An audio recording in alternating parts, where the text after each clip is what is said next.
Maybe you have heard about a troll?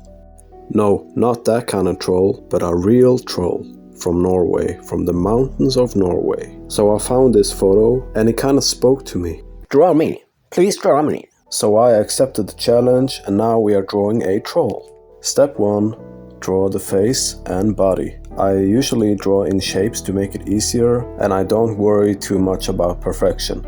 If I wanted it to be perfect, I would just use a grid, but that also takes a long time and I just want to have fun. I just want to draw and I just want to do it every day. So the idea is to just get a likeness and kind of make the drawing your own interpretation, if you will. Your own style. And if you're wondering about what pencil I am using a mechanical pencil. It's a Pilot Super Grip and it's HB lead and it's really good and smooth. It almost glides across the paper and that's why I like to sketch with it, and you also don't have to worry about sharpening it.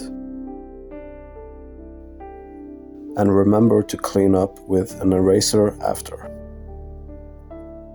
Step 2. Shading. This is the longest and most tedious part of drawing. It takes a long time, but it's also where the magic happens and you can have a lot of fun with it. You just need to be patient. It's not going to be done in 10 minutes, so that's why it's important to take breaks or maybe even draw 10 minutes today and 10 minutes tomorrow. It kind of depends on how busy your life is. So what I'm doing right now is I'm using an eraser to create highlights. And then I like to go with an 8B pencil just to draw the darkest values first. And that's usually the eyes and the mouth and the nose and the buttons in this case, and just shadows. And then I apply many more layers using HB, 2B, 4B, 6B, whatever pencil I want, just to make it more defined and create beautiful tones. One of my favorite tricks is to use a 2B pencil, drawing in a circular motion to create interesting texture and depth.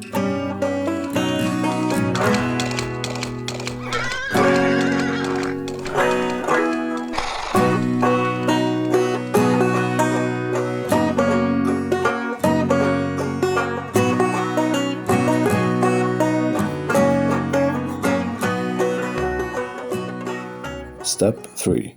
Create a background. This is not something that you have to do. It's just something that I wanted to do because I think the drawing will look even cooler if I did. And I'm gonna use HB and maybe even 2H.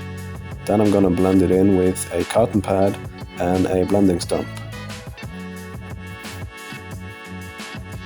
That's what I do to make a dark and smooth background, and it also makes your subject pop, which is just glorious.